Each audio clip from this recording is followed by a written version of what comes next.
اے محبان اولیاء اللہ، کیا آپ جانتے ہیں کہ ایک سچے صوفی کی اصل پہچان و خاصیت کیا ہے؟ ایک صوفی میں ایسی کیا بات و خاصیت ہوتی ہے کہ جو بتاتی ہے کہ وہ ایک سچا صوفی ہے؟ کیا آپ جانتے ہیں کہ آپ جن اولیاء و صوفیاء کے آستانوں پر جاتے ہیں ان میں صوفی ہونے کے ناطے کون سی ایسی خاص باتیں ہوتی ہیں کہ جس سے ایک اصل صوفی کی پہچان و خاصیت کا پتہ چلتا ہے؟ لہٰذا ویڈیو مکمل طور پر لازمی دیکھیں، اور اگر آپ اولیاء اللہ صوفیاء کرام سے جڑی اور زیادہ خاص معلومات حاصل کرنا چاہتے ہیں تو ہمارے چینل کو سبسکرائب کر فوراً ہم سے جڑ جائیے۔ اے محبان اولیاء اللہ، اگر آپ یہ سمجھتے ہیں کہ ذکر و فکر، مراقبہ و مشاہدہ، عبادت و ریاضت ہی صوفیاء کرام کی خاص خاصیت و پہچان ہے تو یہ ادھوری حقیقت ہے، کیونکہ یہ سب تو زاہدوں کے پاس بھی ہوتا ہے، لیکن جو چیز صوفی کو خاص و الگ بناتی ہے وہ کیا ہے؟ وہ ہے مخلوق خدا کے ساتھ صوفی کی نظر و صوفی کا ظرف۔ نمبر ایک صوفی کی اصل پہچان و خاصیت یہ ہوتی ہے کہ جب آپ ایک صوفی کے پاس جاتے ہیں، ایک صوفی کی خانقاہ میں جاتے ہیں، تو ایک صوفی کی نظر یہ نہیں دیکھتی کہ آپ کا دھرم و مذہب کیا ہے، آپ کی ذات پات کیا ہے، آپ کس مکتب و فرقے سے تعلق رکھتے ہیں، نہیں، بلکہ ایک صوفی اپنی خانقاہ میں آنے والے کو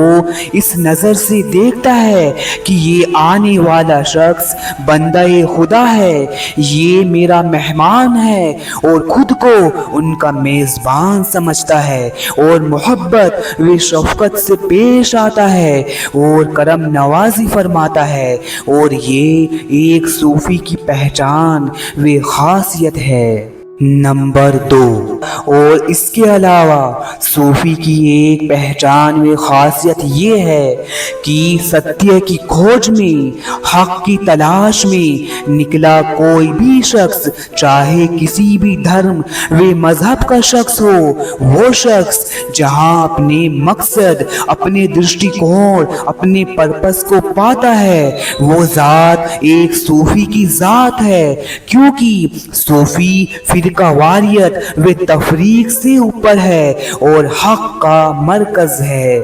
اور نمبر 3،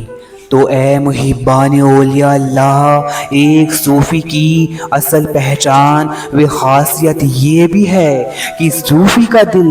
اللہ کی مخلوق کے لیے ایسے کھلا رہتا ہے کہ جیسے اللہ کا دروازہ اللہ کی مخلوق کے لیے کھلا رہتا ہے، یعنی صوفی وہ ہوتا ہے کہ جن میں یہ 3 خاص صفت پائی جاتی ہیں۔ نمبر 1، انکساری۔ جی ہاں، ایک سچے صوفی میں انکساری زمین کی طرح ہوتی ہے جو ہر ایک نیک یا ہو بد، سب کو، کسی بھی دھرم مذہب کا ہو، سب کو تھامے رکھتی ہے۔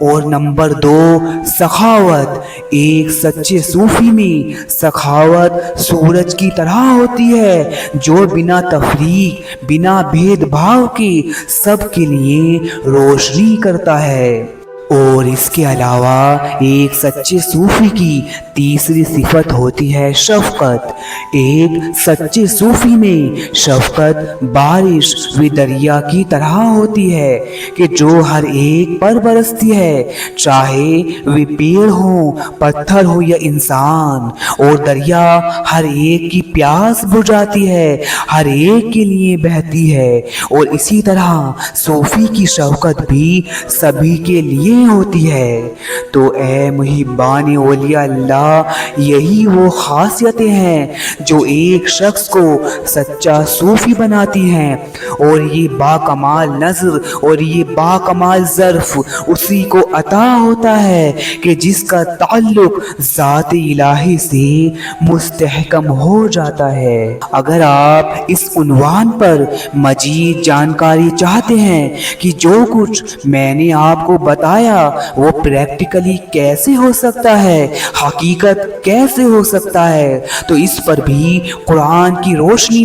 میں آپ کی خدمت میں وضاحت پیش کر سکتا ہوں۔ اگر آپ جاننا چاہتے ہیں تو مجھے کمنٹ کر ضرور بتائیں، اور اگر آپ اسی طرح اولیاء اللہ، صوفیاء کرام، فقراء و درویش، ان سبھی سے جڑی دلچسپ و اہم معلومات حاصل کرنا چاہتے ہیں تو ہمارے اس روحانی سفر میں فوراً ہم کو سبسکرائب کر ہم سے جڑ جائیے۔ انشاءاللہ عز و جل ملتے ہیں اگلے عنوان کے ساتھ۔